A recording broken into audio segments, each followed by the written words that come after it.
101 টাকা কাবিনে বিয়ে করব। ও আপনার যিনি হাজবেন্ড হবেন উনি বললেন 101 টাকা কাবিনে বিয়ে করবে, এতে করে ভালোবাসা থাকবে নাকি? না তা জানি না, উনি বললেন যে আমি 101 টাকা কাবিনে বিয়ে করব। তখন কাজী সাহেব বলেন যে আপনি কি আমার সাথে মশকরা করছেন? আসলে আমি আমার এই কথাটা মানে কোন মিডিয়াতে এখন পর্যন্ত বলিনি, কখনোই বলিনি যে আসলে আমার খুব ছোটবেলায় বিয়ে হয়েছে। আমার পরিবার থেকে বিয়ে দেওয়া হয়েছিল। খুব ছোটবেলা বলতে ধরেন তখন আমি মেডিকেল কলেজে ফার্স্ট ইয়ার। ওকে, পারিবারিক ভাবে হয়েছিল বিয়েটা? হ্যাঁ, মানে কি বলবো, এখন ভাবি যে হয়তো ওই কারণেই আল্লাহ আমাকে শাস্তি দিয়েছে যে আমি তার সাথে সংসারটা করতে পারিনি, এই জন্য হতে পারে। দেখেন আল্লাহ কিন্তু আমাকে ইশারা দিয়েছিল, আল্লাহ কিন্তু মানুষকে ইশারা দেয়, কিন্তু আমরা এত বোকা যে আমরা আল্লাহর ইশারা ধরতে পারি না। আসসালামু আলাইকুম প্রিয় দর্শক এবং শ্রোতা, আল্লাহ সর্বাবস্থায় আমাদের সবার মঙ্গল করুন সেই দোয়া এবং শুভকামনা জানিয়ে শুরু করছি লাইফের অন্যতম একটা এপিসোড। অনেকদিন পরে লাইফের একটা এপিসোড করছি। প্রথমে আপনি নামটা আপনার মুখে একটু বলেন, আপনার পুরো নামটা। আমার পুরো নাম হচ্ছে সাবরিনা শারমিন হোসেন মিষ্টি। সাবরিনা শারমিন হোসেন মিষ্টি, কিন্তু আপনাকে সাবরিনা নামে মোটামুটি সবাই ডাকেন, তাই কি? নাকি মিষ্টি নামে? মিষ্টি নামে। মিষ্টি নামে, আচ্ছা। বর্তমান বয়স যদি বলতে কোনো আপত্তি না থাকে? মেয়েদের তো বয়স বলা ঠিক না, কিন্তু আমার গেস্টের সবাইকে আমি বয়স বলতে বলি। আপনার আপত্তি থাকলে আমি চাইবো না আপনি বলেন, কিন্তু ইটস লাইক বয়স তো বয়স, এটা নিয়ে আসলে গোপন করে করাটা কি বা কোনো কিছু? মেয়েরা সবসময় বয়স গোপন করতে চায়, আমিও সেই দলে। Okay fine. সো আপনার জন্ম জেলা কোথায়? আমি ঢাকা ধানমন্ডিতে আমার জন্ম। ধানমন্ডিতে আপনি বড় হয়েছেন? না, আমার জন্মের পরপরই উইদিন 1 ইয়ার আমি চলে যাই নেদারল্যান্ডসে। হ্যাঁ, ওখানে আমার আব্বু হচ্ছে এমএস করেন, পিএইচডি করেন, তো অনেক বড় একটা সময় আমার ওখানে কেটেছে। ওকে, বাবা কি করতেন? গভর্নমেন্ট জব করতেন, সরকারের অতিরিক্ত সচিব হিসাবেও রিটায়ার করেছেন। ওকে, কয় ভাই বোন ছিলেন আপনারা? আমরা 2 বোন। 2 বোন ছিলেন, আপনি বড়? জি। ওকে, শুনি। আসলে আমার শৈশব সম্পর্কে আছে না যে অনেকেই বলেন যে যদি শৈশবের দিনগুলো ফিরে পেতাম, কিন্তু আমি শৈশবের কথা চিন্তা হলে আমি ওরা ভয় পেয়ে যাই না, আমি কোনোদিন শৈশবে ফিরতে চাই না। কেন? কারণ আমার শৈশবটা অনেক বোরিং, মানে শুধু পড়া পড়া পড়া ছাড়া আমার শৈশবের কোনো স্মৃতি নাই। মানে এমন কিছু নাই যে আমি এটা মানে মেমোরাইজ করে খুব খুশি হব বা ভাল লাগছে, এরকম না। আমাদের সময়কার বাবা মা তারা হচ্ছে যে স্কুলের বেতন যেমন দিতেন সেরকম আবার বেতও চালাতেন, মানে বেত এবং বেতন একসাথে চলতো। তো যেমন ধরেন যদি ক্লাসে টপ করা না যায় তাহলে কিন্তু নতুন বছরের বই পাওয়া যাবে না, হ্যাঁ, কারো কাছে পুরান বই এনে সেট এনে হয়তো চলতে হবে, এরকম অবস্থা। তো খালি পড়া পড়া পড়া ছাড়া আমার শৈশবে তেমন কোনো আমি মনে করতে পারি না যে খুব আনন্দ ঘন কিছু ঘটেছে বা কোথাও বেড়াতে যাওয়া। এমনকি কেউ কোনো ফ্রেন্ডস যদি কোনো কারণে মানে কলোনির যদি কোনো কিছুর কারণে আসতো, তাতেও আবার আব্বা তাকে ধমক দিয়ে বিদায় করে দিত। তোমার কি কোনো পড়াশোনা নাই, তুমি আমার মেয়েকে ডিস্টার্ব করতে আসছো? ওকে, সো মেয়ের কারণে হয়তো একটু বেশি কনজারভেটিভ ছিলেন বাবা। হ্যাঁ, মানে আমার বাবা খুবই কনজারভেটিভ ছিল। আমার পড়ার ব্যাপারে আমার আব্বা খুবই সিরিয়াস ছিলেন সবসময়। কারণ যেহেতু আমাদের কোনো ভাই নেই, হয়তো উনি মানে তার ছেলে নেই এই একটা অতৃপ্তি হয়তো তার বড় মেয়ের মধ্যে দিয়েই হয়তো উনি এটা ই করতে চাচ্ছিলেন, এই জন্য খুব বেশি পড়াশোনার উপরই ছিল। আর আমি এত পড়তাম যে আমাকে বছরে 2 সেট বই কিনতে হতো, কারণ হচ্ছে বইগুলো ঝুরঝুরা হয়ে যেত। ওকে, স্টুডেন্ট হিসেবে কেমন ছিলেন? স্টুডেন্ট হিসেবে ফাটাফাটি। কোথায় কোথায় পড়েছেন একটু ধারাবাহিকভাবে চাই আমরা। এরপর তো নেদারল্যান্ডস থেকে যখন ফিরলাম তখন কোন ক্লাসে ভর্তি হলেন? তখন আমি 7-এ। ক্লাস 7 এসে ভর্তি হলেন। তো নেদারল্যান্ডস থেকে এসে ক্লাস 7-এ বাংলাদেশের এরকম একটা পরিবার। বাবা কোন মন্ত্রণালয়ে ছিলেন ওই সময় দায়িত্বে? তখন আব্বা এসেছিলেন, তখন আব্বা ইআরডিতে ছিলেন। ওকে, মানে আমার এত ভালো মনে নাই তখন আসলে এইসব মন্ত্রণালয়ের বিষয়গুলা বা এগুলো আমি অত ভালো বুঝতাম না। আর আমার আব্বা ছিলেন অ্যাডমিন ক্যাডার। ওকে, আমি অত বেশি আব্বার। মা কি ছিলেন? হাউসওয়াইফ? আমার আম্মা তখন হাউসওয়াইফ ছিলেন। ওকে, মানে প্রথমে উনি চাকরি করতেন, কিন্তু পরে আমি যখন মানে হলাম পরে উনি আর চাকরিতে যাননি, যে মেয়েদেরকেই বড় করবেন। আমাদের 2 বোন বলেছি। এজ গ্যাপ 2 বোনের খুব বেশি না। খুব বেশি না। মা কি করতেন? মা কি পড়ার মধ্যে রাখতেন বাচ্চাদেরকে, ঠাকুর পড়াশোনা করতেন? না যে বাবা একটু কঠিন হলে মা একটু নরম স্বভাবের হয়। আমার বাবা মা দুইজনই সমান তালে কঠিন। মানে কোথাও গিয়ে আর ধরেন কোনো কারণে আমার আব্বা বকা দিচ্ছে, তখন আমার আম্মু এমন ভাব করবে যে কিছু শুনতেই পাচ্ছেন না, মানে উনি যে আসবেন বাঁচাতে তা কিন্তু না। মানে দেখা যাবে যে বাবা মা দুজনই সমান তালে শাসন করেছেন। তবে আমি মনে করি যে খুব বেশি শাসন করাটা আসলে ভালো না। কারণ বাবা মার সাথে একটু বন্ধুত্বপূর্ণ সম্পর্ক হলে অনেক কিছু শেয়ার করা যায়, বা অনেক কিছু মানে ভয় থেকে যদি বাচ্চারা বাবা মাকে কিছু না বলে তাহলে সেটার ইম্প্যাক্ট কিন্তু ভালো হয় না।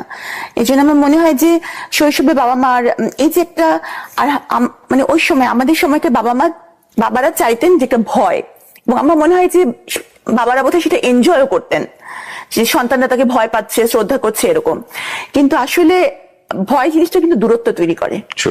হ্যাঁ, তো এই কারণে দেখা গেছে যে আমি কিছু হয়তো মনে কিছু আসলেও সেটা বাবা মার সাথে শেয়ার করতে পারতাম না।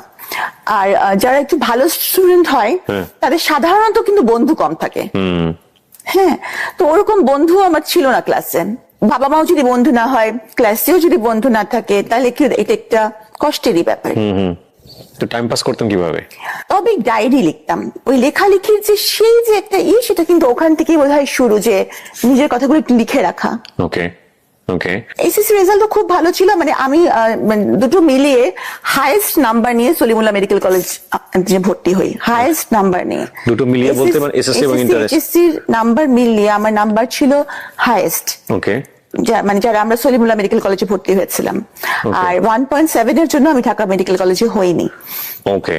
তো আমার আম্মুর খুব ইচ্ছা ছিল যে আমি ডক্টর হই, কারণ একবার একজন ডক্টরের কাছে গিয়ে আম্মু খুব মানে আম্মু যেটা বলেন আর কি, একটু কষ্টকর একটা পরিস্থিতির শিকার হয়েছিলেন।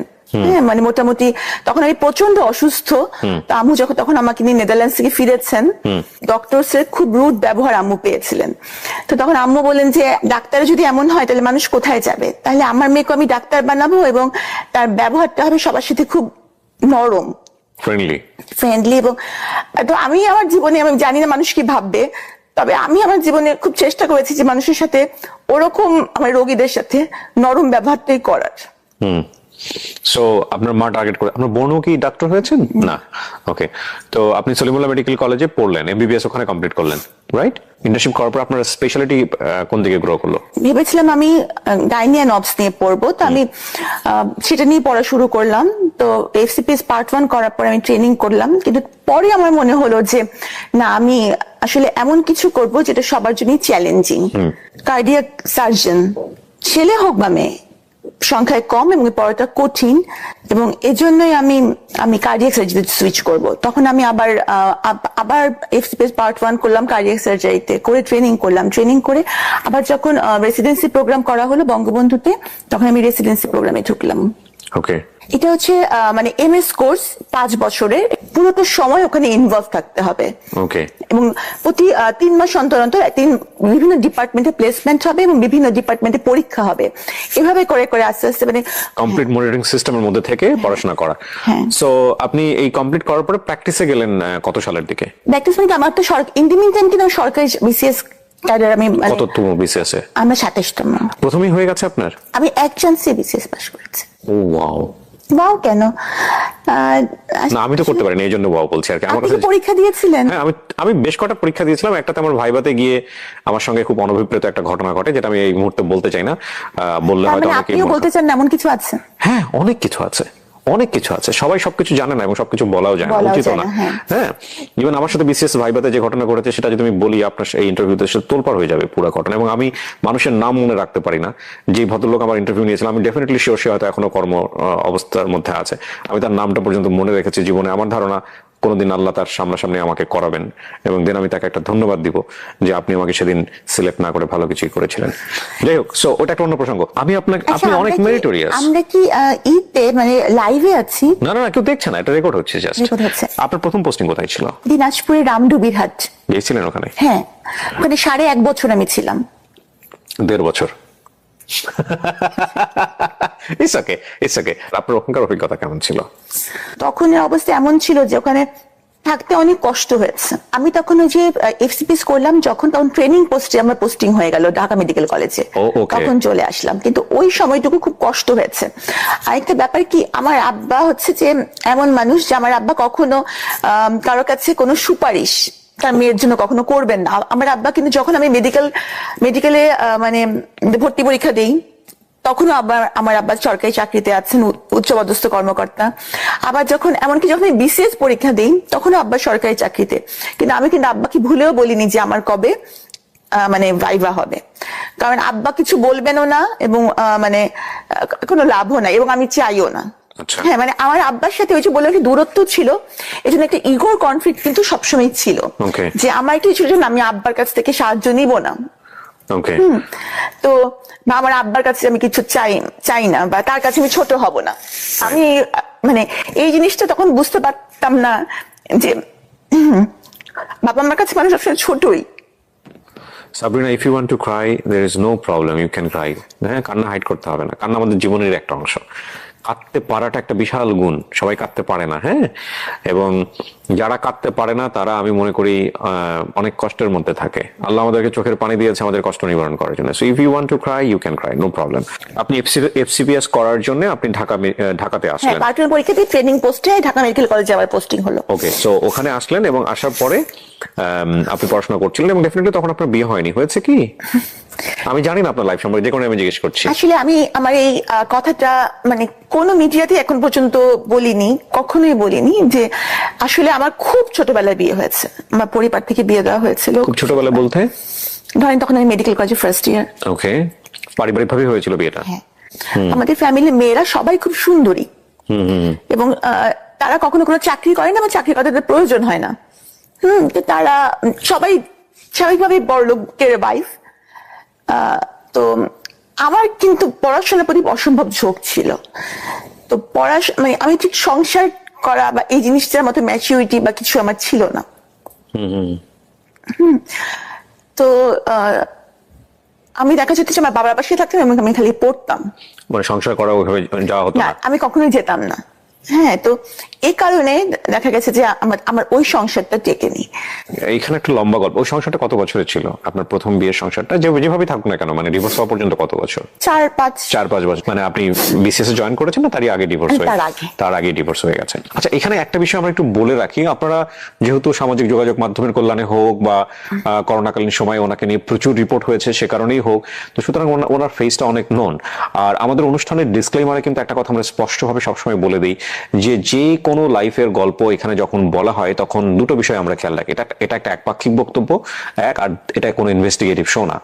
এবং আমরা সচেতনভাবে চেষ্টা করি যদি ওনার বক্তব্যের জায়গাটি থেকে এমন কোনো ব্যক্তি বা প্রতিষ্ঠানের নাম আসে যেটা ওনার বক্তব্যের প্রেক্ষাপটে হেয় বা অপমানজনক হতে পারে, তাহলে ওই ব্যক্তি এবং প্রতিষ্ঠানের নাম এবং আইডেন্টিটি সমস্ত কিছু আমরা হাইড করি। এটা হচ্ছে এক। 2 নম্বর পয়েন্টটা হচ্ছে যে ওনার যেহেতু বর্তমানে একটি মহামান্য আদালতে একটি মামলা চলমান অবস্থায় রয়েছে এবং সেহেতু এই পুরো কন্টেন্ট মানে সোশ্যাল মিডিয়াতে ওনার এই যে বক্তব্যটি যাচ্ছে লাইভ থেকে, studio of creative arts and থেকে, এই বক্তব্যের কোনো অংশই জাস্টিফাইড না, মানে আমাদের জায়গা থেকে জাস্টিফাইড না। আমরা কোনোভাবে ইনভেস্টিগেট করে এটা প্রচার করছি না, জাস্ট এটা ওনার জীবনের একটা ফিলোসফি, মতামত।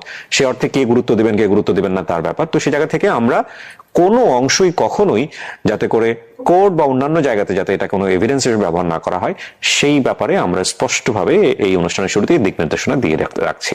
তো এক পর্যায়ে কি আপনি সিদ্ধান্ত নিলেন নাকি ফ্যামিলিগত ভাবে? ফ্যামিলিগত ভাবেও না, আমিও না, কারণ চিন্তা ভাবনা আমার ছিল না। আমার হ্যাঁ, হাজবেন্ডই দিয়েছে এবং উনি অসম্ভব ভালো মানুষই ছিলেন। আচ্ছা, কিন্তু উনি তো বিয়ে করেছেন সংসার করার জন্য, তাই না? সুতরাং উনি তো আর এটা মানে উনি কতদিন এরকম করবেন, মানে সংসার করার মতো ম্যাচুরিটি আসলে তখন আমার ছিল না। আপনারা দুজন বসতেন, বিষয়গুলো নিয়ে আলোচনা হতো যে উনি আসলে কি চান, বা বিয়ের আগে আপনারা কোনো কথোপকথন করেছেন কিনা? একদমই কোনো কথোপকথন হয়নি? না। বাবার জায়গা থেকে এত বড় ভুল হতে পারে? এত শিক্ষিত একজন মানুষ। মানে উনি তো আমার বাবা তো মানে আমি বললাম মানে আমার প্রথম হাজবেন্ড যিনি ছিলেন উনি তো অনেক শিক্ষিত। কিন্তু বাবা তো নিশ্চয়ই বিয়েটা অ্যারেঞ্জ করেছেন বা মা তো ওনারা তো নিশ্চয়ই মেয়ের মেন্টালিটিটা জানতেন বা অতটা জানতেন, অতটা মানে বিশাল দূরত্ব, আসলে মানে বিশাল দূরত্ব তো বলতেই হবে, এতটা জানতেন না। কারণ আমার বাবা মা যাকে আমার জন্য ঠিক করেছিলেন বা বাবা মা করেছিলেন ওনারাই আসলে রাইট ছিলেন। ওকে, কিন্তু আপনি এই সময়টাতে মানতেন না? আমি এটা বুঝিনি, কারণ আমরা আসলে বেশিরভাগ সময় ছেলেমেয়েরা বুঝি না যে বাবা মা আমাদেরকে বুঝেই কাজটা করেন। যেমন উনি ছিলেন, উনি বিসিএস ক্যাডার ছিলেন। উনি বিসিএস ক্যাডার ছিলেন? উনি বিসিএস ক্যাডার ছিলেন। উনি মেডিকেলে ছিলেন? না, উনি বুয়েট থেকে পাশ করা। ওয়াও। হ্যাঁ, এবং ওনার বাবা আমার বাবার সার্ভিসের মানে কলিগ। আচ্ছা। হ্যাঁ, তো সুতরাং খারাপ কোনোভাবেই না, ফ্যামিলিগতভাবে ও খুবই ভালো, খুবই ভালো, উনিও খুবই ভালো। কিন্তু কথা হচ্ছে কি দুটো মানুষ ভালো থাকলেও কিন্তু তাদের মধ্যে বিচ্ছেদ হতে পারে। কিন্তু আমার মানে মাথায় যে বিচ্ছেদ হবে সংসারের বুদ্ধি ছিল না, বিচ্ছেদ হবে এই বুদ্ধিও ছিল না, বা বিচ্ছেদ হলে এটার ইম্প্যাক্ট কি হতে পারে এই ম্যাচুরিটিটাও ছিল না। Okay. তো হয়তো মানে আমি মানে কি বলবো এখন ভাবি যে হয়তো ওই কারণেই আল্লাহ আমাকে শাস্তি দিয়েছে যে আমি তার সাথে সংসারটা করতে পারিনি, এই জন্য হতে পারে।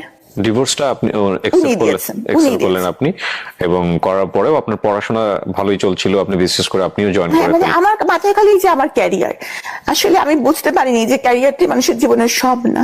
আপনার কিছু কিছু কথা আজকে এত মূল্যবান আমাদের সবার জন্য।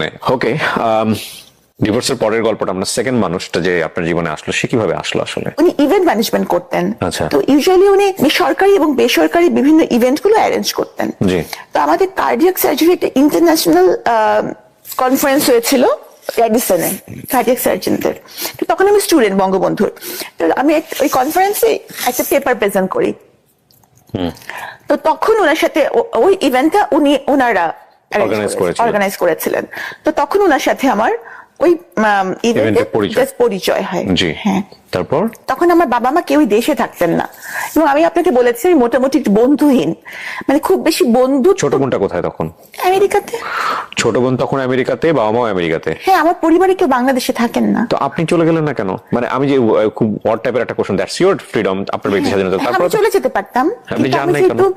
যেহেতু প্রথমত আমি মেডিকেল কলেজে ভর্তি হয়েছি, তো এই পড়াটা আমার কাছে ছিল যে আমি এখানে পড়ছি, আমি যাব না।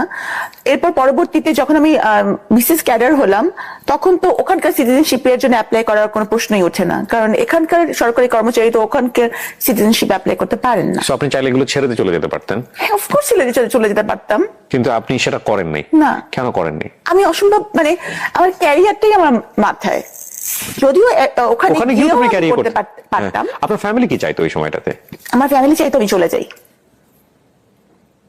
আমার কাছে কেন জানি মনে হচ্ছে আপনার ফ্যামিলির সাথে আপনার একটা বড় ধরনের বার্গেনিং হয়েছে এই বিষয়গুলো নিয়ে, এবং সেটাও খুব সহজ বার্গেনিং ছিল না, কারণ দুটো মাত্র মেয়ে, বড় মেয়ে তাকে বাংলাদেশে রেখে যাচ্ছে এবং অলরেডি সে ডিভোর্স। না, আমার বাবা কিন্তু বেশি সময় আমেরিকা থাকতেন না, কারণ ওনার ইবাদতের অসুবিধা হতো। কারণ হচ্ছে যে মসজিদ যেতে হতো আমার আব্বুকে, তো সে তো অনেক দূর, তো কে তাকে নিয়ে যাবে ড্রাইভ করে? ওখানে রোজা রাখা, ওই সময়গুলো কিন্তু একটু বড় সময় আমার আব্বা দেশে থাকতেন। আচ্ছা। কিন্তু যখন আমার এই হাজবেন্ডের সাথে আমার পরিচয় হয়েছিল, ওই সময়টা আমার আব্বা দেশে ছিলেন না। পরিচয় থেকে পরিণয়ের দিকে গেল কিভাবে? উনি যেহেতু ইভেন্ট ম্যানেজমেন্টে ছিলেন, ইভেন্ট ম্যানেজমেন্ট কিন্তু মানুষকে মোটিভেট করার ক্ষমতা রাখে, মানে কথা দিয়ে মুগ্ধ করাটা তাদের একটা কাজেরই অংশ। জি। তো নিশ্চয়ই আমি মুগ্ধই হয়েছিলাম, যেহেতু তখন আমি ডিভোর্সও ছিলাম, সেও তাই ছিল। তো তখন আমারও তাকে পছন্দ হয়েছিল। জি। প্রস্তাবটা কে দেয় ফার্স্ট? আমি। আপনি তাকে দিয়েছিলেন প্রস্তাবটা? ওকে। ওই ভদ্রলোক এখন জেলে আছেন আমি যদি ভুল না করে থাকি, নাকি? না, আমি শুনেছি, মানে আমি তো শিওর না, অবশ্যই এটা বলতে পারছি না। মানে আমার সাথে তার কোনো যোগাযোগই নেই, উনি আমার জন্য মরে গেছেন, এই জন্য কোনো যোগাযোগ আমি রাখিনি। আমি নট শিওর, আপনার যে ভদ্রলোকের কথা বলা হচ্ছে সে তো আপনার সঙ্গে জেলে যায় বা এরকম, রাইট? আমার আগে যায়, আমার মানে নিয়ার অ্যাবাউট 1 মান্থ আগে সে জেলে যায়। আমি শুনেছি উনি বের হয়েছেন। এটা কোনো কিছু ম্যাটার করে না, কারণ সে আমার জন্য মরে গেছে। সে জেলে থাকুক, সে বাইরে থাকুক, সে কোথায় থাকুক, সে আমার কাছে দুনিয়ার বাইরে। ফাইন। আপনি তাকে প্রস্তাব দিলেন বিয়ে করার জন্য বা প্রেমের সম্পর্কে যাওয়ার জন্য, এটা কোন সময়ের ঘটনা? এটা 2015 সালের দিকে আপনি তাকে প্রস্তাব দিলেন। তার জায়গা থেকে বিষয়টা কি ছিল, রেসপন্স কি ছিল?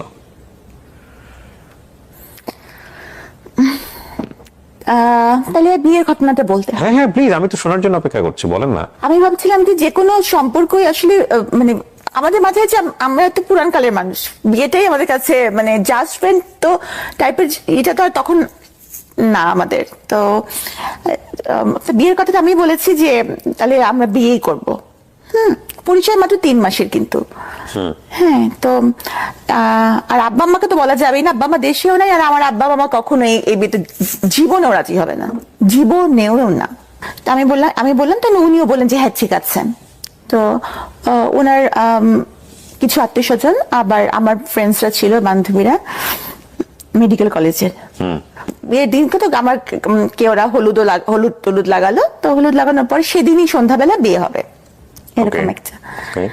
মানে ওইভাবে ওনার ফ্যামিলিও ইনফর্ম ছিল না যে আপনাকে বিয়ে করতে ওনার হচ্ছে? ফ্যামিলিরও কেউ খুব একটা এখানে থাকে না। মানে ওই সময়টা থেকে আপনি ওনার সম্পর্কে খুব ভালো করে জানতেন আগাগোড়া?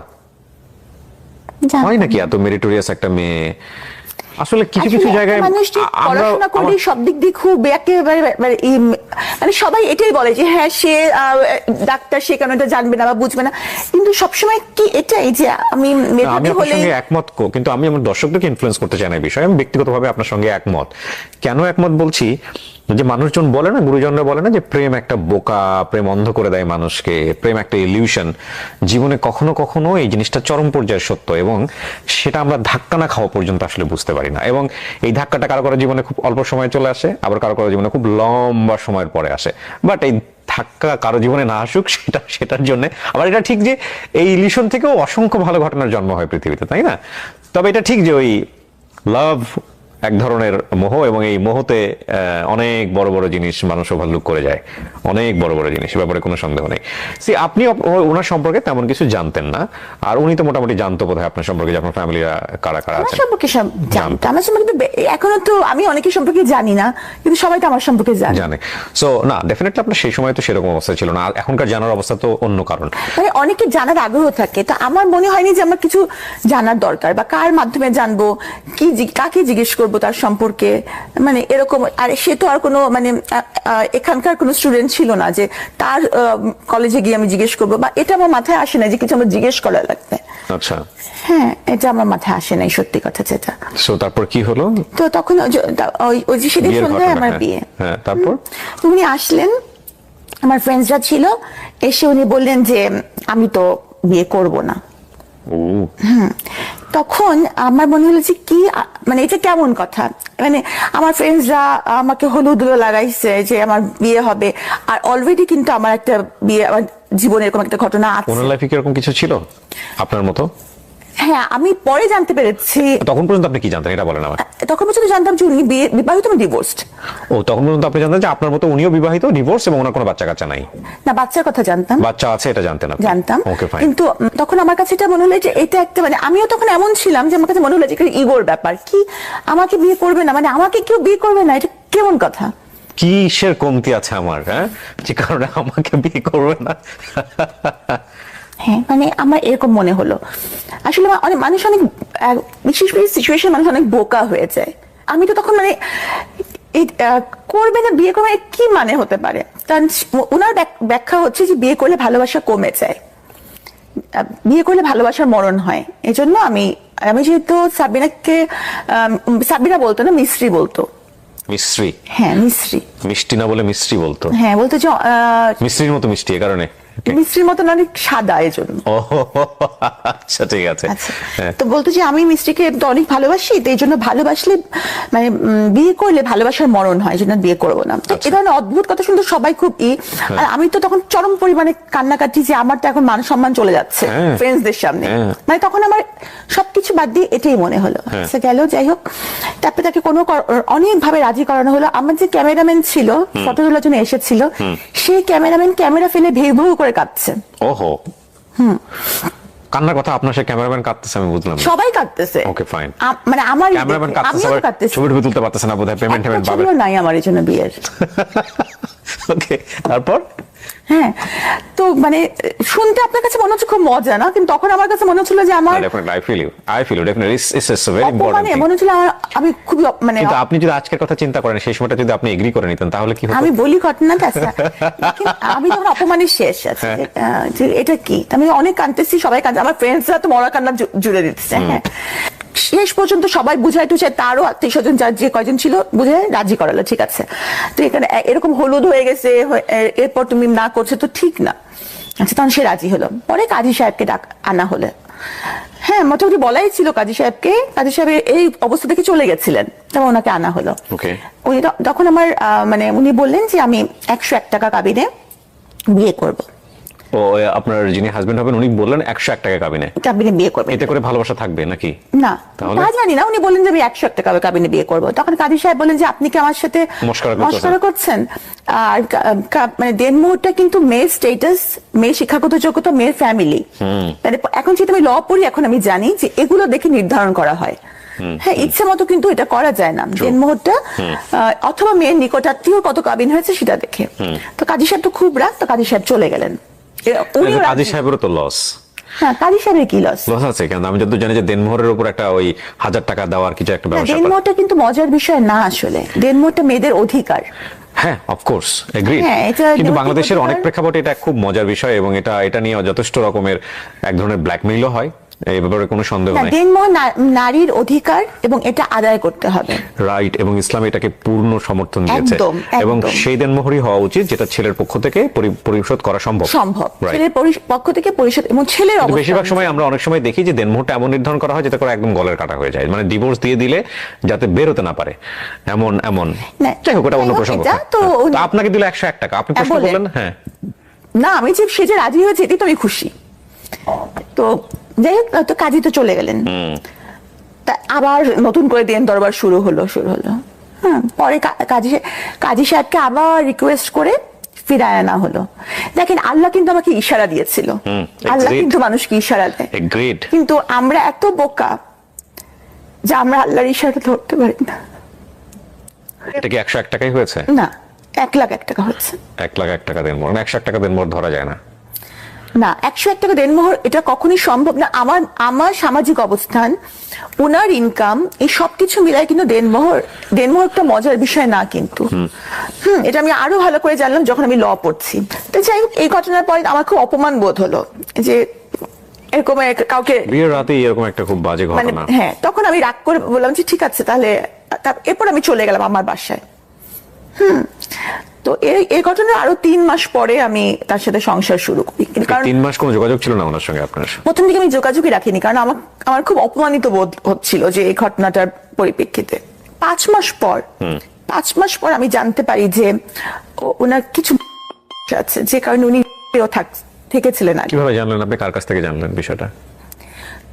মানে যখন ওনার কিছু আচরণ দেখলাম, বিভিন্ন আচরণ দেখলাম, তখন ওনার পরিবারের সাথে যোগাযোগ, আমার কথাবার্তা, তখন তো ইতিমধ্যে ওনার পরিবারের সাথে, ওনার মার সাথে, সবার সাথে যোগাযোগ হয়েছে, তখন তাদের কাছে জানতে পারলাম। উনি কিন্তু আমাকে প্রচন্ড ভালোবাসতেন, এই বিষয়ে কিন্তু কোনো সন্দেহ নেই, মানে খুবই ভালোবাসতেন। কিন্তু আবার উনি আবার ডেসপারেটও ছিলেন খুব বেশি, যেমন গায়ে হাত তুলতে বিন্দুমাত্র ওনার দ্বিধা ছিল না। তো বিয়ের 5 মাস পরে এটা আমি জানতে পারলাম। তো তখন কিন্তু আমি চাইলে চলে যেতে পারতাম, তখন কেউই জানে না বিয়ের ঘটনাটা আমাদের। কিন্তু আমি তখন তাকে দেখেছি রোগী হিসাবে, যে আমি যদি চলে যাই তখন সেটাকে আরো বেশি রোগী হয়ে যাবে। মানে বাবা মাও কাছেও একটা মান সম্মানের ব্যাপার। বাবা মা জেনেছে ততদিনে যে আপনি বিয়ে হ্যাঁ, করেছেন? ততদিনে বাবা জেনেছে। কি বলেছে? বাবা মা তো প্রথম 1 বছর আমার সাথে কথা বলেনি। হ্যাঁ, তখন যদি আমি আমার বাবা মাকে বলি যে আমি খুব কষ্টে আছি, বা সে আমার গায়ে হাত তোলে, তখন বাবা মা কি করবে? তখন তো বাবা মা বলবে আগেই মানা করছিলাম। তা আমার মাথায় তখন থাকলো যে না, বাবা মার কাছে ছোট হওয়া যাবে না। আমি আসলে বুঝি নেই যে বাবা মার কাছে মানুষ সবসময় ছোটই থাকে। তো যাই হোক, কিন্তু এটা সত্য যে সে আমাকে ভালোবাসতো। টেম্পার লুজ করতো? হ্যাঁ, অল্পতেই। বিষয়টা একপাক্ষিক কিনা, নাকি আপনিও রেগে যে আপনিও অনেক সময় করতেন? না, আমি করতাম। প্রথম এক সহ্য করে মেয়েরা, তারপরে দেখা গেল যে সে হয়তো বা সেও তখন একই ভূমিকায় চলে যায়, এরকম হয়েছিল কিনা? না, আমার চিন্তা ভাবনাটা অন্যরকম ছিল। কি ছিল আপনার চিন্তা ভাবনা? মানে যেটা বলছেন এটা পাবলিকলি বলছেন, কিন্তু উনি চাইলে ডিফেন্ড করতে পারবে ভবিষ্যতে, সেই জায়গা থেকে বলছেন। হ্যাঁ, উনি তো চাইলে ডিফেন্ড করতেই পারবেন, কারণ আমি তো যা সত্য তাই বলছি এখানে। তো মানে ওনার আত্মীয় স্বজনরাও নিশ্চয়ই দেখবেন, ওনারা সবাই দেখবেন। হ্যাঁ, যে ভালোবাসাটাও ওনার আত্মীয় স্বজনরা দেখেছেন, গায়ে হাত তুলতো সেটাও ওনার আত্মীয় স্বজনরা দেখেছেন। ওনার আত্মীয় স্বজনরা মানা করতেন যে মিষ্টির গায়ে কেন হাত তুলিস, বলতো ওনাকে। ওনার আত্মীয় স্বজনরা সবাই বলতো। আর একটা ব্যাপার কি, মানে সবাই ভাবে যে একটা মানুষ যখন, একটা মেয়ে যখন মানে ফিনান্সিয়ালি ইন্ডিপেন্ডেন্ট হয়, তখন হয়তো তার মানে কোনো পারিবারিক দায়বদ্ধতা থাকে না, হয়তো তার স্বামীর কথা শুনতেই হবে এমন কোনো বিষয় থাকে না। কিন্তু কথাটা কিন্তু একদম ঠিক না। বরং যারা ফিনান্সিয়ালি ইন্ডিপেন্ডেন্ট হয় বা যাদের একটা সার্কেল থাকে, তারা কিন্তু অনেক কিছু পরিবারের জিনিস গোপন করে, পাছে তাদের বদনাম হয় বা পাছে লোকে কিছু বলে, এজন্য। আমি তখন আমার মধ্যে একটা ছিল যে ওই সময় আমার আগের ফেসবুকে বেশিরভাগ ছবি আমি আমার হাজবেন্ডের সাথে খুব হাসি খুশি ছবি দিতাম, যে অ্যাটলিস্ট সবাই দেখুক আমি ভালো আছি। কারণ কাউকে খারাপ আমি আছি তো দেখায় তো কোনো লাভ নাই। আর আমি বারবারই বলতেছি যে উনি কিন্তু আমাকে ভালোবাসতেন, কিন্তু না ভালোবাসাটা ছিল একটু অন্যরকম।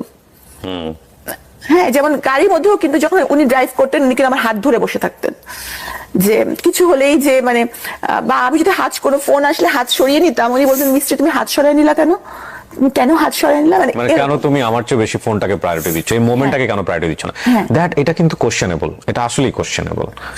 মানে ফোনটার সময় কেটেই দেওয়া উচিত ডেফিনেটলি, কারণ ইটস বিউটিফুল মোমেন্ট। যাই হোক, আমি জাজমেন্ট করছি না, মানে বিউটিফুল মোমেন্ট কি আমি মানে as a doctor I have to attend my phone calls, কারণ আমার রোগীরা ফোন করে, তখন তুমি ফোন না ধরে থাকতে পারবো না। আমার হসপিটাল থেকে ফোন আসে, ফোনেও না সমস্যা নাই, মানে হাতটা ছেড়ে দিয়ে ফোনটা ধরে আবার হাতটা ধরলাম না কেন।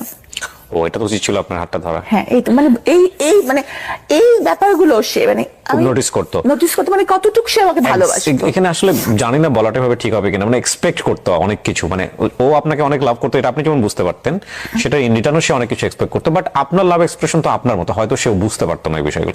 যাক, আমরা আসলে জাজমেন্টে না নিই, কিন্তু আমি যেটা বলতে চাচ্ছি যে বিয়ের পরে আপনি এমন কিছু কি জানলেন যেটা আপনি বিয়ের আগে জানতেন না? এই যে আমার বিষয়টা, এছাড়া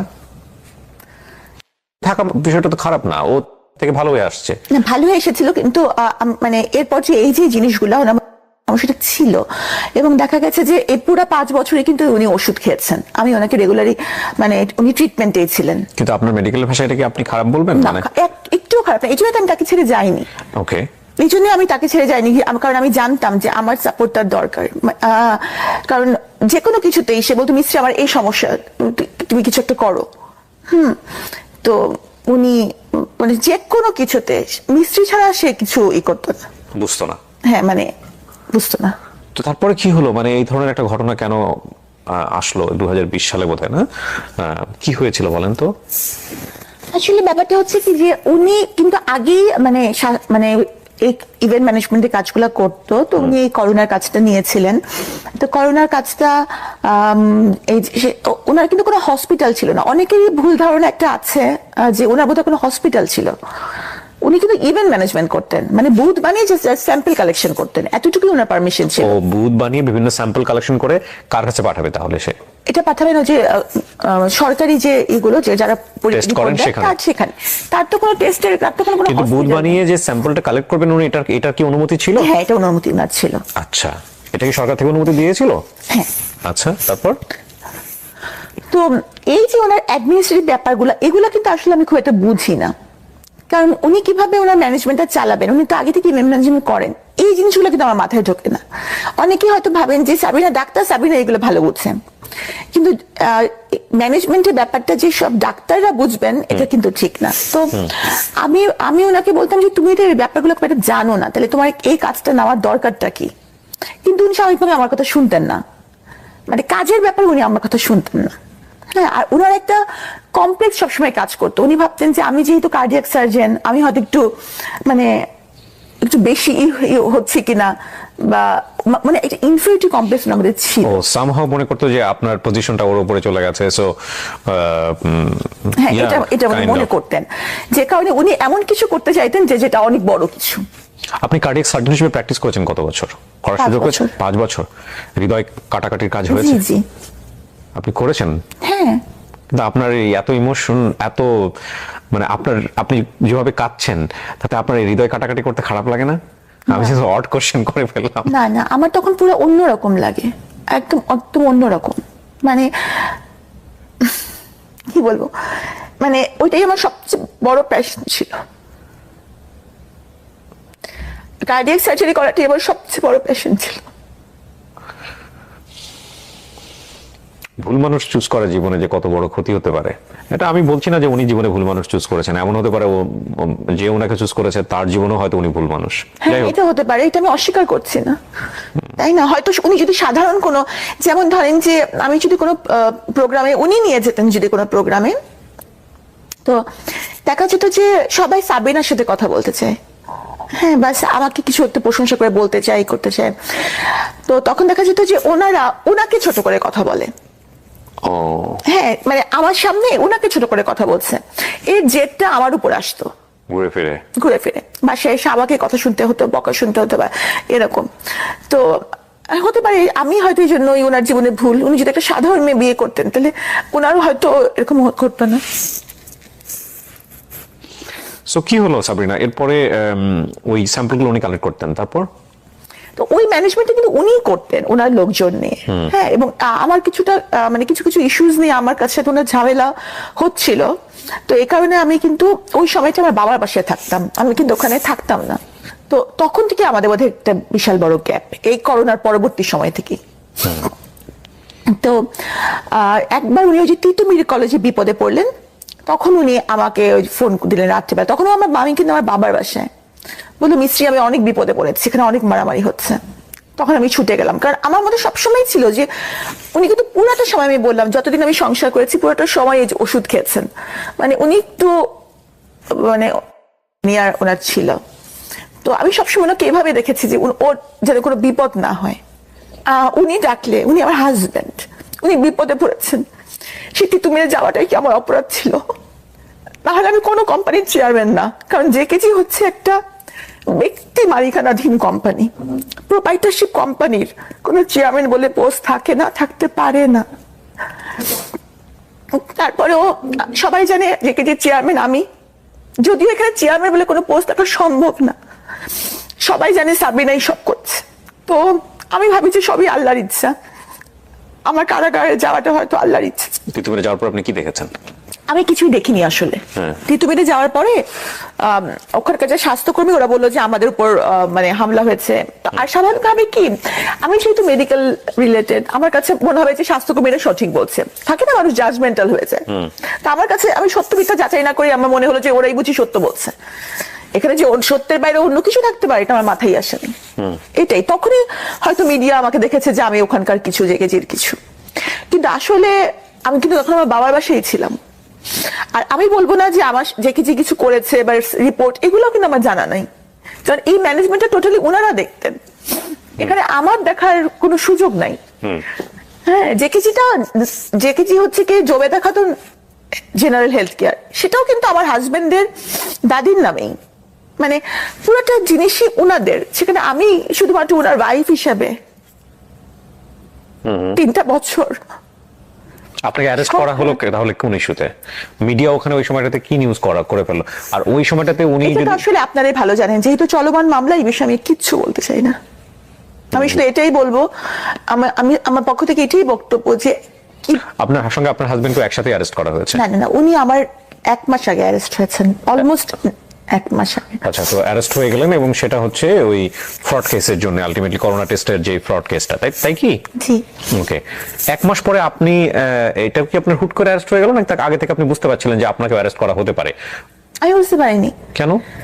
মানে আমি তো, মানে একটা মানুষ কেন বুঝতে পারবে তাকে অ্যারেস্ট করা হবে? মানে আমি যদি এটার কিছু হতাম। ওনাকে যখন মামলাটা করা হয়েছে, সেই মামলার এজাহারে কি ছিল? আমার নাম ছিল না। ছিল না? তাহলে ওনার বক্তব্যের প্রেক্ষাপটে আপনাকে অ্যারেস্ট করা হয়েছে? সেটাও আমি জানি না। তো আপনাকে অ্যারেস্ট করা হলো, আপনি জানবেন আপনার কেন আপনাকে অ্যারেস্ট করা হলো? বললাম তো, চলমান মামলা, আমি এখন কিছুই বলবো না, সময় এটার উত্তর দিবে। তবে আমি কিছুই জানতাম না, তো প্রমাণ হচ্ছে আমি রেগুলার হাসপাতালে ডিউটি করছিলাম। কোন হাসপাতালে সেটা? জাতীয় বিদ্যুৎ ইনস্টিটিউট, সরকারি হাসপাতালে। জি। তারপর? তো আমি যদি বুঝতেই পারতাম, তাহলে তো আমি এত ইজি লাইফে থাকতেই পারতাম না। রেগুলার হাসপাতাল করা বা এগুলো করাকে আমি করতাম, আমি তো পালিয়ে যেতে পারতাম। আমার কাছে তোমার পাসপোর্ট ছিল। কিন্তু এখানে আরেকটা প্রশ্ন, না ডেফিনেটলি আরেকটা আপনি যেমন আপনার জায়গাটা বলতে পারেন, আমাদের জায়গা থেকে কোয়ারি আসছে, আপনি আনসার করলে না করলেও সমস্যা নেই, এটা আপনার ফ্রিডম আছে এই অনুষ্ঠানে। সরকার যখন এরকম একজন গভর্নমেন্ট এমপ্লয়িকে অ্যারেস্ট করছে, এবং একই সাথে সে একজন বিসিএস ক্যাডার, তখন সরকারের জায়গা থেকেও তো এটার একটা চরম পর্যায়ে যাচাই বাছাই করেই তারপর অ্যারেস্ট করা হয়েছে। সুতরাং এই বিষয়টাও তো আমরা চাইলেও মানে শুধু ইমোশনের জায়গাটা থেকে বিচার করতে পারি না। ডেফিনেটলি দেয়ার কোনো না কোনো রিজন ছিল। আপনি তো বোধহয় এখন সাসপেন্ড অবস্থায় আছেন, তাই কি? আমি সাময়িক বরখাস্ত অবস্থায় আছেন। সো আপনি বলতে চাচ্ছেন যে আপনার হাজবেন্ডেরই কর্মের জন্য বেসিক্যালি আপনাকে এই জায়গাটায় আসতে হয়েছে? আমি বলতে চাচ্ছি না যে উনি এই কাজটা করেছেন। আপনি সেটাও বলছেন না? আমি সেটাও বলছি না, কারণ আমি এটা জানি না। আচ্ছা, কি হয়েছে আপনি জানেনই না? আমি জানি না আসলে। তাহলে আপনি বলতে চাচ্ছেন যে মিডিয়াতে যে সব ঘটনা ঘটেছে বা যেগুলো নিয়ে আসা হয়েছে, সেগুলো কি মিথ্যা? আমি তো এটাই বলবো যে যেহেতু মামলাটি চলমান, এই জন্য আমি এই প্রসঙ্গে কিছু বলবো না। আর আমি যদি এখানে আপনার শোতে বসে কাঁদতে কাঁদতে মরেও যাই আমি নির্দোষ এটা বলে, যারা ভাববে যে সাবিনা দোষী, তারা ভাববেই সাবিনা দোষী। যেমন ধরেন, আমি কিন্তু এখন সাজা খেটে বের হয়েছি 3টা বছর। 3টা বছর কিন্তু কম কথা না। হ্যাঁ, একটা মানুষের জন্য 3টা দিনও জেলে থাকা কষ্টকর। এখনো কিন্তু আমি সাজা খাটার পরেও সাবিনার দিকে অভিযোগের আঙ্গুল রয়ে গেছে। না না, নট লাইক দিস। আপনি 3 বছর কেটেছেন, আপনি সারাটা জীবন বাংলাদেশের সামাজিক প্রেক্ষাপটে কোনোদিন কি আপনি এই এই এই মানুষের যে কুদৃষ্টি সেখান থেকে বেরোতে পারবেন? কখনোই পারবেন না। আপনি যদি নির্দোষ হন, আপনি কোনোদিন এটা থেকে বেরোতে পারবেন না।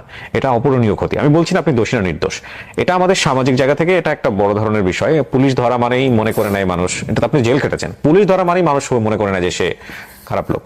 সো ওই জায়গাটা না আমরা পরে যাচ্ছি, কিন্তু আপনাকে তলব করা হয়েছিল, সো আপনি অ্যাটেন্ড করেছেন, তারপর আপনাকে বলা হয়েছে জেলে চলে যাওয়ার জন্য। এর আগ পর্যন্ত, এই ঘটনার আগ পর্যন্ত আপনার নামে কোনো ধরনের কোনো ক্রিমিনাল কেস বা কোথাও কোনো কিছু কি আছে সরকারের খাতায়? কোথাও কিছু নাই। হলো তো আপনার বিশেষ জবই হওয়ার কথা না, নাই, এটাই ফার্স্ট। আপনি জেল জীবন নিয়ে একটা বই লিখেছেন, সেটা নিয়ে এবারে বইমেলায় তুমুল আলোচনা হচ্ছে, অনেকেই কিনেছেন, অনেকে রিভিউ করছেন। বন্দিনীটা কিন্তু আমার লেখার উদ্দেশ্য কিন্তু আমার জেল জীবন না, অন্তত এই খণ্ডটা, এটা প্রথম খণ্ড, আমি বন্দিনীর দ্বিতীয় খণ্ডের কাজে হাত দিয়েছি। হ্যাঁ, এটা অন্তত অ্যাটলিস্ট আমার ঘটনা না, এটা হচ্ছে। কি সুন্দর কথা লিখেছেন উনি বই। আহা, আমি তো দেখি না এই জিনিসটা। আপনি আমাকে বইটা দিয়েছেন, কি সুন্দর একটা অটোগ্রাফ দিয়েছেন। আল্লাহ আপনার দোয়া কবুল করুক। দেখেন সাবরিনা লিখেছেন কি সুন্দর করে, আপনারা পড়ে নিয়েন। হ্যাঁ, খুব সুন্দর করে। আমি একটু পড়ে শোনা, জানো উল্টো ভাবে দেখা যাবে কিনা ক্যামেরায়। প্রচন্ড খ্যাতিমানী মানুষটিকে আল্লাহ আরো খ্যাতি শিখরে নিয়ে যাক। আলহামদুলিল্লাহ, আল্লাহ আপনার দোয়া কবুল করুক। জি, আপনি যেটা বলছিলেন যে জেলে যাওয়ার গল্পটা। হ্যাঁ, তো এগুলো হচ্ছে এক একটা মেয়ের জীবন কাহিনী, বা একটা মানুষ কখন দেখা যাচ্ছে যে বিভিন্ন রিলেশনে ইনভলভ হয়ে, মানে এইসব। আমি একটা অনুষ্ঠান করতাম, যাহা বলিব সত্য বলিব, হ্যাঁ, এবিসি রেডিওতে। এরপর আমি সিক্রেট নামে করেছি ঢাকা এফএমে, একই কন্টেন্ট কিন্তু ডিফারেন্ট নামে। সেখানে আমি এরকম অসংখ্য কেস পেয়েছি, অসংখ্য কেস আমি এখানে এভাবে রিভিলও করেছি রেডিওতে, যেটা হচ্ছে যে একজন মানুষ কিভাবে অপরাধী হয়, কি অপরাধ করে এবং এটার পরিণতি কি হয়। তো আপনি যেটা বলছেন সেটা তো ডেফিনেটলি আপনি একবারে গ্যাং যেটা বলে জেলখানায় গিয়ে বসে আপনি জিনিসটা ফেস করতে পেরেছেন। এবং আমি এই প্রেক্ষাপটগুলোর কারণে অ্যাটলিস্ট মানুষ বুঝবে যে এটা করলে অপরাধ হয়, এটা করলে জেলে যেতে হয়। বইটা পড়েন আপনারা, হ্যাঁ, বইটা পড়লে হয়তো আপনাদের একটা নলেজ তৈরি হবে। কিন্তু আপনার অভিজ্ঞতা কি ছিল? যে এই জীবনটা সম্পর্কে তো আপনি জানতেনই না। আপনি একটা সোভার ফ্যামিলি থেকে এসেছেন, আপনি একটা চমৎকার পরিবেশ, নিজের মনস্তাত্ত্বিক জায়গা থেকে এগুলো মেনে নেওয়া তো ভয়ঙ্কর রকমের একটা যুদ্ধ, এক। আর 2 নম্বর হচ্ছে আপনি ওখানে যাওয়ার পরে আপনি কি পেলেন, কেমন অ্যাকোমোডেশন পেলেন, মানে কি হলো, এগুলো একটু আমাদেরকে বলেন। আমি যখন প্রথমে ওখানে গেলাম, আমি তো যেহেতু বিসিএস ক্যাডার ছিলাম, সেহেতু কারাবিধান অনুযায়ী আমি ডিভিশনে ছিলাম। ডিভিশন মানে হচ্ছে একটা, এটা হচ্ছে যে ব্রিটিশ আমল থেকে নির্ধারণ করা একটা আলাদা রুম থাকবে আপনার জন্য, এটা আলাদা রুম থাকবে, সাথে বারান্দা থাকবে, আর হচ্ছে যে একটা সেবক থাকবে। আর খাবার দাবার ব্যাপারটা হচ্ছে যে নর্মাল একজন মানে বন্দি যে পরিমাণ খাবারটা পাবে, সেম মেনুটাই, সেম মেনু, কিন্তু গ্রামস এর কিছু ডিফারেন্স থাকবে। ডিভিশন প্রাপ্ত আসামি পাবে। কিসের? ধরেন আজকে আপনার বরাদ্দ হচ্ছে যে মিষ্টি কুমড়া, হ্যাঁ, হ্যাঁ, একজন নর্মাল বন্দি, হ্যাঁ, আমি সেই মিষ্টি কুমড়াই বরাদ্দ পাবো, কিন্তু আমারটা আমার কুক রান্না করবে। ওকে, হ্যাঁ, ওকে। কিন্তু মেনু কিন্তু সেম। গল্প সল্প করার জন্য কোনো মানুষ দেওয়া হবে? উনিই গল্প করবে। উনি কি থাকে আপনার সঙ্গে নাকি চলে যেত? না, থাকতো, ওই রুমেই থাকতো, এক রুমে থাকে। উনিও কি জেল জীবন কাটাচ্ছে নাকি? হ্যাঁ, উনি আরেকজন বন্দি। ও, সো জেলের মধ্যে শুধু থাকা না, সার্ভিসও দিতে হয় ওখানে। অবশ্যই সশ্রম কয়টা, সশ্রম কারাদণ্ড। ওকে, আমিও তো সার্ভিস দিয়েছি, আমি বাগানের মালিক ছিলাম না, রুমের পাহারাও তো ছিলাম। আচ্ছা, আচ্ছা। সশ্রম কারাদণ্ড হয়েছিল আমার। যাদের সশ্রম কারাদণ্ড হয় প্রত্যেকের কাজ করতে হবে, এটা বাধ্যতামূলক। বিভিন্ন রকমের কাজ করতে হয়, এক একজনকে এক একটা, এটা কারা কর্তৃপক্ষ নির্ধারণ করে কাকে কোন কাজটা দিবেন। আচ্ছা, এটা নিজের ইচ্ছা মতো বেছে নেওয়ার সুযোগ নেই। ডেইলি লাইফটা কি ছিল? প্রথম তো খালি বলতাম যে আল্লাহ, আমি মরে গেলাম না কেন, মানে এতটা অপমান আমি নিতে পারছিলাম না। আর একটা মেয়ে যখন কোনো মামলায় সম্পৃক্ত হয়, তো সেই মেয়েটার ব্যক্তিগত জীবন, তার চরিত্র, তার বয়ফ্রেন্ডের সংখ্যা, তার চলাফেরা, তার লিপস্টিকের কালার এমন ভাবে আলোচিত হয় যে সেটা এতটাই ভয়ঙ্কর যে তার জীবন তো জীবন, তার বাবা মার জীবন ধারণ করাটাও কঠিন হয়েছে। আপনি জেলে বসে এগুলো বুঝতে পারছিলেন যে আপনাকে বাইরে নিয়ে কি হচ্ছে? আইডিয়া পাচ্ছিলেন কিছুটা? কিছুটা তো বটেই। কোনো মেয়ে যদি কোনো যৌন হয়রানির ভিকটিম হয়, তখনও কিন্তু তার চরিত্রের দিকে অঙ্গুলি নির্দেশ করা হয়েছিল, হয় যে তার চলাফেরায় নিশ্চয়ই কোনো দোষ আছে। তাহলে চিন্তা করেন যে যেখানে আরেকটা নারী মামলায় সম্পৃক্ততার অভিযোগে অভিযুক্ত হয়, তার চরিত্র নিয়ে কত কথা উঠতে পারে। আর সে যদি একটু আধুনিক হয়, সে যদি একটু গাঢ় কালারের লিপস্টিক দেয়, তাহলে তো বুঝেই নেন কি হবে তার সাথে। তার জীবন তো দুর্বিষহ হয়, তার বাবা মার জীবনটাও শেষ।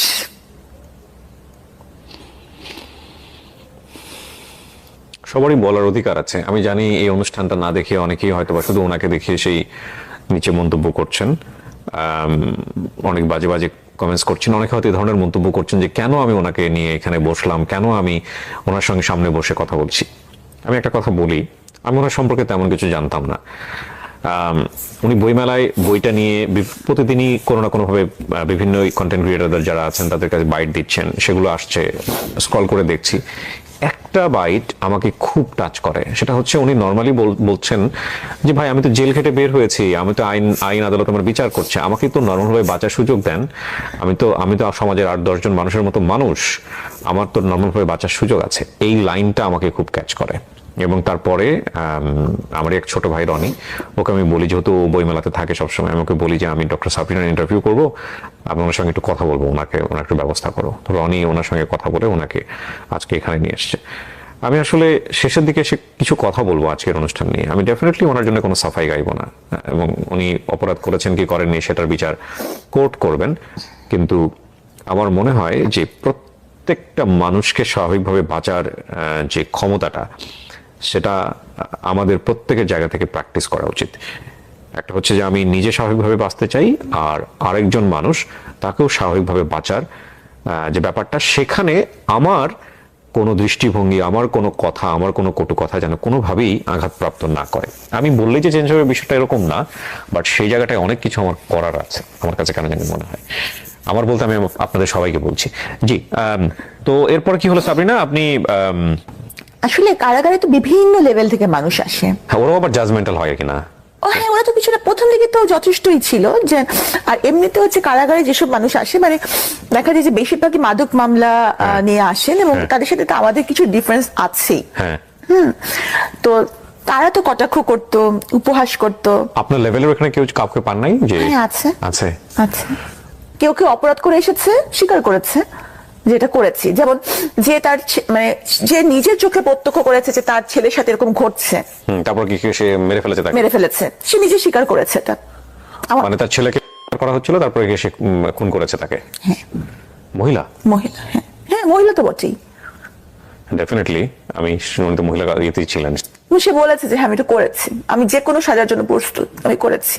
তার মামলাটা চলমান আছে, তার এখনো রায় হয়নি, কিন্তু সে জেলে আছে। তো সে নিজেই আমাকে ঘটনাটা বলেছে। সে খুব কম বলে, এবং তার বাচ্চার সাথে যে ঘটনাটা ঘটেছে সে কিন্তু এটা কাউকে বলেনি।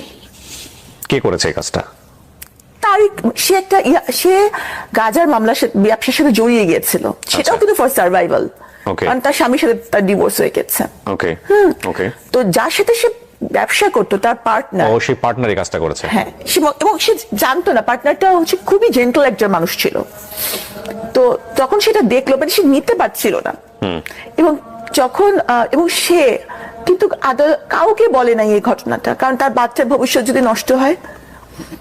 সে জেলে ঢুকে বসে আছে। হ্যাঁ, সে কাউকে বলে নাই যে আমার বাচ্চার সাথে এরকম ঘটনা ঘটেছে। তো তার কথা থেকে সামনে আনা উচিত না? Definitely every coin has to side. আমার খুব ইন্টারেস্টিং লাগছে আপনার। আমি জানি না, প্রতিটা গল্প আমি নিজের বলে বলছি, কিন্তু আপনি আপনার গল্পটাই তো বলতে পারলেন না এখন পর্যন্ত কাউকে। বলবো, সময় আসুক। সব সময় সব কথা কি বলা যায়? আপনিও কি বলতে পেরেছেন? না, পারিনি।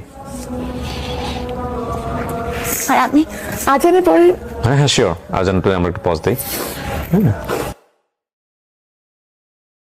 জেলার বিভিন্ন রকমের কথা বলছিলেন, এবং আপনি বলছিলেন যে আপনার একটা সময় হলে আপনি বলবেন, আপনারটা এখনই আপনি বলবেন না। জামিন নেওয়ার জন্য আপনার ফ্যামিলি থেকে কোনো চেষ্টা করা হয়েছে? এই যে 3 বছর আপনি ভিতরে ছিলেন, জেলের ভিতরে ছিলেন, আপনার বাবা বা ফ্যামিলি মেম্বার কেউ কি এসেছে আপনার সঙ্গে দেখা করতে, পাশে দাঁড়িয়েছে? আমি তো আগেই বলেছি যে আমার ফ্যামিলির কেউই বাংলাদেশে থাকে না, আর যারা বাংলাদেশে থাকে না তারা কিন্তু এই বিষয়গুলো খুব একটা ভালো বোঝে না। আর আমার বাবা যদিও অতিরিক্ত সচিব ছিলেন, উনিও কিন্তু ব্যাপারগুলো ভালো মতো হ্যান্ডেল করতে পারছিলেন না। ভালো উকিল বা চেষ্টা করছিলেন? নাকি ওনার জায়গা থেকে অনাগ্রহ ছিল? না, ওনার জায়গা থেকে অনাগ্রহ ছিল না, প্রচন্ড আগ্রহী ছিল। মানে উনি বেশিরভাগ সময় জায়নামাজেই বসে থাকতেন। হ্যাঁ, কিন্তু কিভাবে করতে হবে বা কোন ওয়েতে যেতে হবে, আর মানে উনি একটা বয়স্ক মানুষ, ওনার বয়স হচ্ছে 79 এরকম। তাহলে উনি কোথায় যাবেন, কি করবেন, কার কাছে যাবেন? আমার তো কোনো ভাই নাই, তো মামলাটা ভালো মতন হ্যান্ডেলও আসলে করা হয়নি।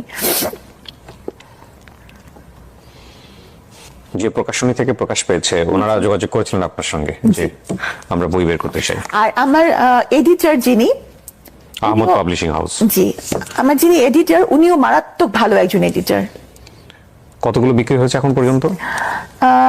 আজকে আমি রেকর্ড করছি, এই ডেটটা বলছি, 15ই ফেব্রুয়ারি পর্যন্ত। আমি খুব দ্রুত এই ভিডিওটা পাবলিশ করব। হ্যাঁ, আচ্ছা, প্রথম 6 দিনের মধ্যে বইটা এসেছিল 4 তারিখে, 4, 5, 6, 7, 8, 9 তারিখের মধ্যে বইয়ের 1000 প্রথম মুদ্রণের 1000 কপি শেষ হয়ে গেছে। ওকে। হ্যাঁ, তো উনি আমার প্রকাশক যিনি, উনি এটার জন্য প্রস্তুত ছিলেন না আসলে, সত্যি কথা, আমি নতুন প্রস্তুত ছিলেন না। তো শেষ হয়ে যাওয়ার পর উনি মুদ্রণে গিয়েছেন, যখন মানে মাত্র 25টা কপি বাকি ছিল, তখন উনি আবার সেকেন্ড মুদ্রণে গেছেন। এই জন্য মাঝখানে 3 দিনের না, 2.5 দিনের গ্যাপ।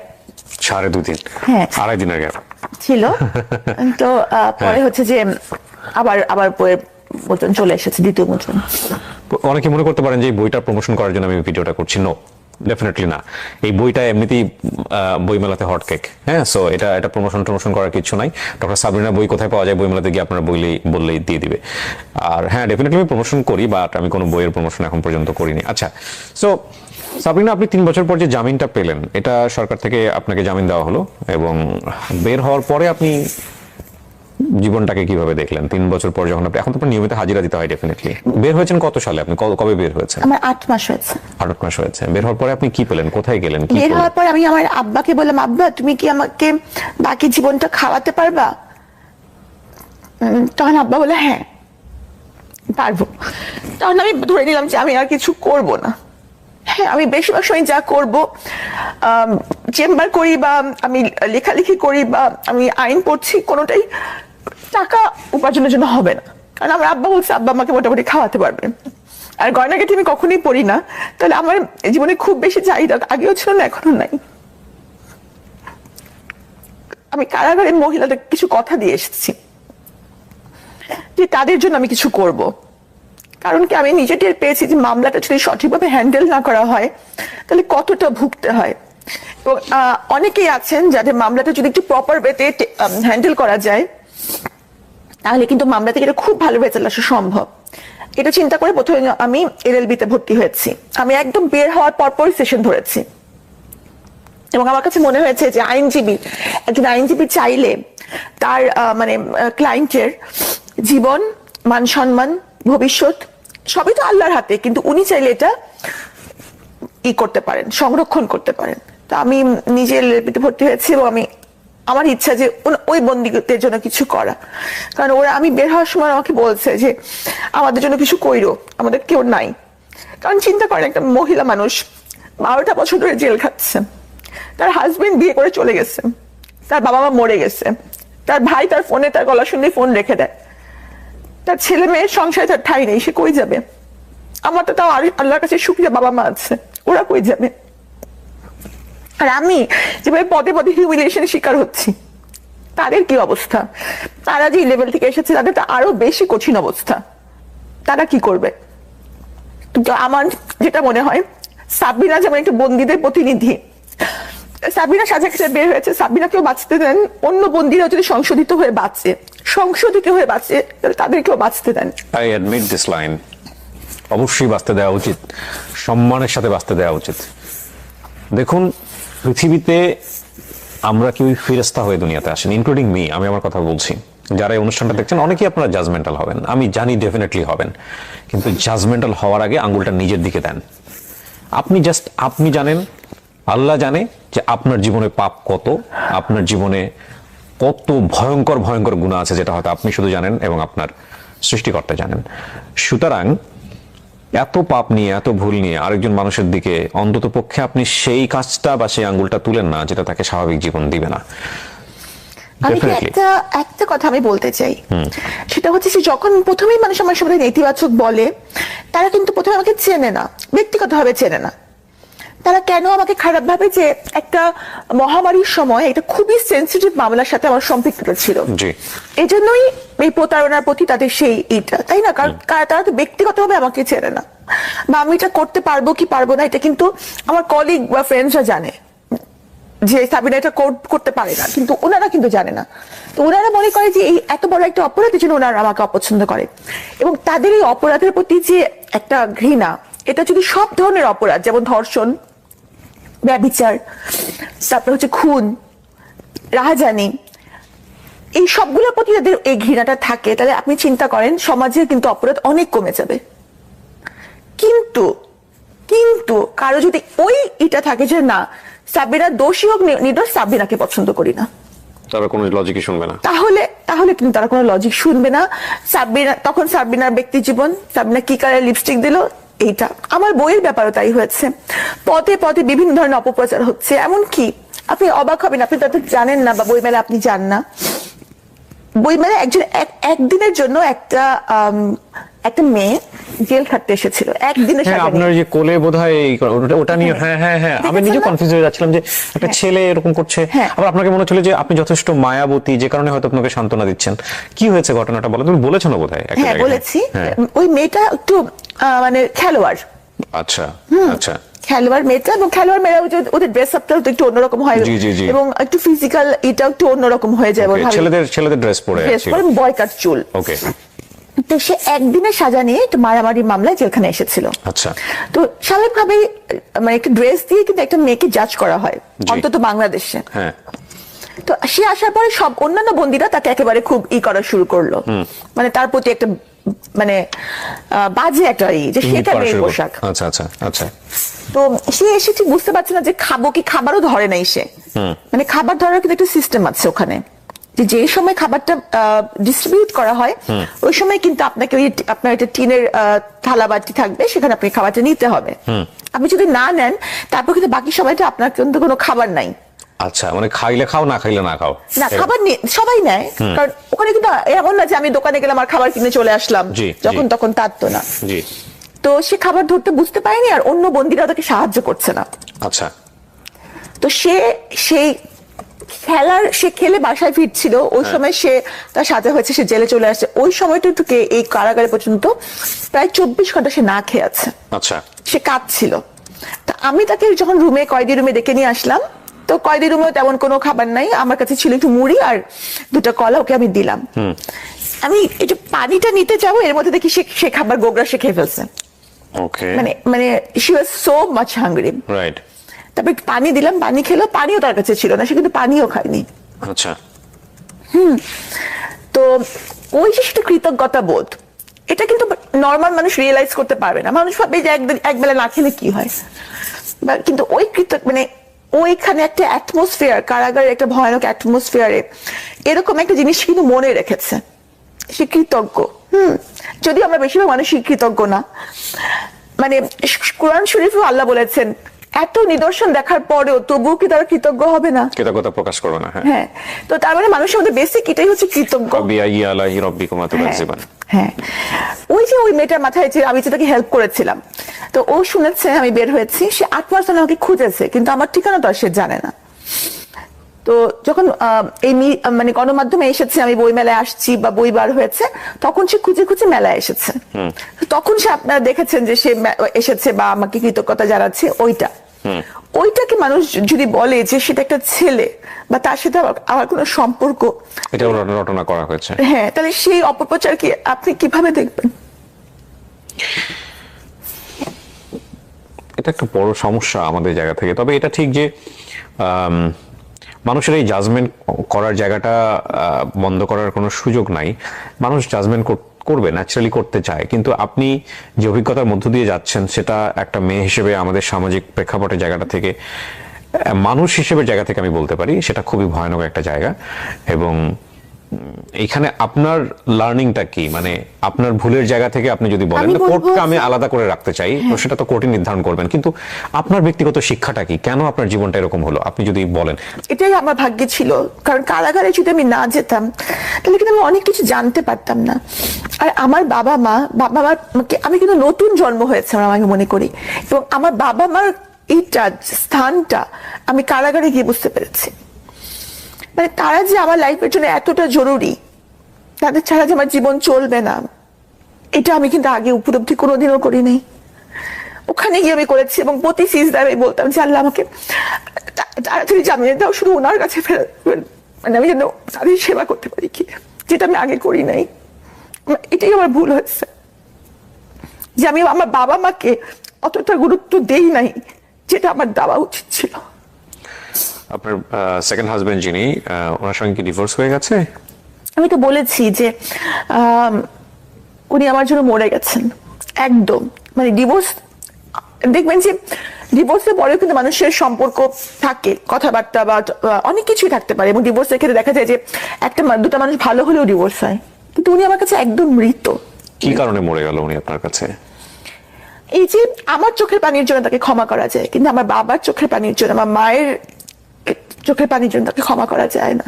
কারণ উনি কিছু করুক না করুক, এই পরিস্থিতিটা জন্য তো উনিই দায়ী, যার কারণে আমাকে এই পর্যন্ত আসতে হলো। তার জায়গাতেও তো একটা একিউজ থাকতে পারে, সেও তো বলতে পারে যে না আমিও কিছু করিনি, আমি হ্যাঁ, নির্দোষ। সে হয়তো কিছু করেনি, কিন্তু আমি তো একেবারেই কিছু করিনি। তাহলে আপনি তাকে একিউজ করছেন কেন? পরিস্থিতিটা তো তার কারণে, মানে এই যে করোনার কিন্তু কিছু পরিস্থিতিতে যদি তার না হাত থাকে, লাইক হাজবেন্ড যদি কোনো কারণে, আমি বলছি না আপনার হাজবেন্ড দোষী না নির্দোষ, কিন্তু আপনি যে কারণে বলছেন তাকে মরে যাওয়ার কথাটা, সেই জায়গাটাই আমি একটু জাস্ট কোয়ারি থেকে বলছি যে এই পরিস্থিতির জন্য যদি উনি না হয়ে থাকেন, দর্শক আপনারা প্লিজ এগুলাকে কেউ জাজমেন্টের জায়গা থেকে নিন না, আমি ওনার ব্যক্তিগত জায়গাটাকে বের করার জন্য প্রশ্নটা করছি। সেটা হচ্ছে যদি এই পরিস্থিতি আপনি যেভাবে ডিফেন্ড করলেন, বা আপনি যেভাবে করছেন কোর্টকে ডিফেন্ড, বা আজকে আপনি যে বিষয়ে যেভাবে নিজেকে নির্দোষ করার চেষ্টা করছেন, না, আমি নিজেকে নির্দোষ করার জন্য এখানে আসিনি। না আমি আই এগ্রি, বা ধরেন আপনি পয়েন্টগুলো আপনি বলেনই নাই, তো এখন কথা হলো যে উনিও তো ওনার জায়গা থেকে বলতে পারেন এইভাবে, তো সেটাই যদি শেষ পর্যন্ত প্রমাণ উনি হয়। আমাকে তো দোষী কোনোভাবেই বলতে পারবেন না। উনি কি কারণ- বলেছেন? না, উনি তো আমাকে দোষী বলতে পারবেন না, কারণ এটার মধ্যে আমার কোনো ইনভলভমেন্ট ছিল না। আর আরেকটা ব্যাপার হচ্ছে যে আমি তো এটা বলিনি যে, কিন্তু পরিস্থিতি তো উনার কারণেই তো এটার মধ্যে আমার সম্পৃক্ততা, তাহলে তো এটার মধ্যে আমার সম্পৃক্ততার কোনো বিষয় নাই। না, কিন্তু হাজবেন্ড যদি উনি বিপদে আমার পড়েন, husband। হাজবেন্ড যদি বিপদে পড়েন, সেই বিপদটা যদি তার নিজের ক্রিয়েট না করা হয়, ডেফিনেটলি হাজবেন্ডের ফ্যামিলি সেটা সাফার করে, এটাই তো স্বাভাবিক। হ্যাঁ, তো আপনি যদি আপনার হাজবেন্ডকে দোষী না বলেন, তাহলে ওনার কারণে যে আপনার যে সাফারটা হয়েছে সেটা তো আপনাকে অ্যাকসেপ্ট করতে হবে। কিন্তু এই যে 3টা বছর, সেই 3টা বছরে আমার বাবা অসহায়ের মতন উকিল খুঁজেছে, হ্যাঁ হ্যাঁ, তাদের পরিবার থেকে কোনো সাপোর্ট বা তার কাছ থেকে কোনো সাপোর্ট আসে না। সে যদি আমার হাজবেন্ডই হয়ে থাকতেন, তাহলে কি এই 3-4টা বছরে আমাকে সাপোর্ট করার জন্য উনি কিছু করতেন না? আমার জন্য কে করবে? উনি তো নিজেও জেলে ছিলেন বোধহয়। হ্যাঁ, তো এমনও তো হতে পারে ওর ফ্যামিলির কেউ সাহস পান নাই বা কোনোভাবেই আগানোর চেষ্টা করেননি, বিষয়টা তো খুব সেন্সিটিভ হতে পারে। তো কেন? যাই হোক, আপনাদের ইন্টারনালি ভিতর যেগুলো আছে সেগুলো নিয়ে আমরা নাই বা ঘাটলাম, কিন্তু আপনি বলতে চাচ্ছেন যে so আপনাদের কাগজে কলমে কোনো ডিভোর্স হয়নি? না, ডিভোর্সের কাগজ আমি দিয়েছি আগেই দিয়ে দিয়েছেন।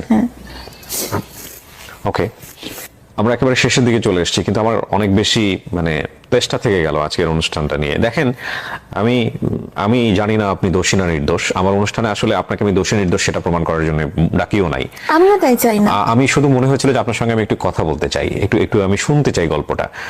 ডেফিনেটলি যেহেতু এটা চলমান অবস্থায় রয়েছে, কোর্ট মহামান্য আদালত যে রায় দিবেন সে রায়ের প্রতি আমাদের বিশ্বাস করে সম্মান জানাতে হবে। এবং তবে এটা ঠিক, একটা মানুষ সমাজে জন্মগ্রহণ করার পরে, একটা পরিবারে জন্মগ্রহণ করার পরে সমাজ থেকে সে নেয়, পরিবার থেকে সে নেয়, রাষ্ট্র থেকে নেয়, তার পেছনে ইনভেস্ট করা হয়। সে একটা মেধা হয়ে সমাজে জন্মগ্রহণ করে এবং তারপরে সমাজকে সে কন্ট্রিবিউট করতে চায়। সেই জায়গাটায় যখন কোনো ব্যত্যয় ঘটে, তাহলে এই যে পুরো ইনভেস্টটা তার পেছনে হলো, এই ইনভেস্টটা তখন অপচয় হয়ে যায়। ডক্টর সাবরিনার মতো মানুষরা যখন কোনোভাবেই বিপদগ্রস্ত হন বা বিপদে পড়েন বা বিপথে যান, হ্যাঁ আমি 3টা শব্দই রাখলাম এখানে, তখন দিন শেষে এটা আমাদের জন্য ক্ষতি। এখানে এটা একটা বিষয় যদি আপনি ব্রডার অ্যাঙ্গেলে চিন্তা করেন। আর দ্বিতীয়ত চিন্তা করার বিষয় আছে যে ব্যক্তি মানুষ হিসেবে যদি আমি চিন্তা করি, দেখুন ভুল শুদ্ধ সবকিছু মিলিয়ে মানুষ, আমি অপরাধী আপনি অপরাধী, কারো অপরাধে সাজা হয় কারো অপরাধে সাজা হয় না, কেউ পাপ করে সাজা পায় কেউ পাপ করে সাজা পায় না। কিন্তু কোনো মানুষ ওই যে বললো না যে প্রায়শ্চিত্ত করে এসে যদি সে সুন্দরভাবে বাঁচার জন্য সমাজে বাঁচতে চায়, তাহলে আমাদের যে সামাজিক দৃষ্টিভঙ্গির জায়গাটা যে ও একবার জেল খেটেছে কিংবা ও যে একবার পাপ করেছে, এই যে দৃষ্টিভঙ্গি জায়গাটা থেকে তাকে আন্ডারমিন করা, এটা ভয়ঙ্কর রকম ভাবে অন্যায়, এটা মানবিক জায়গা থেকেও অন্যায়। আমি জানি না কারণ ওনার ফিউচার কি হবে, তবে এই কথাটাকে আমরা নিয়ে আজকের অনুষ্ঠানটা শেষ করতে চাই। এটা অবশ্যই তাকে সুন্দরভাবে বাঁচার রাইট দিতে হবে, রেসপেক্টের সাথে। 8-10টা মানুষ যেভাবে পায় তার রাষ্ট্রীয়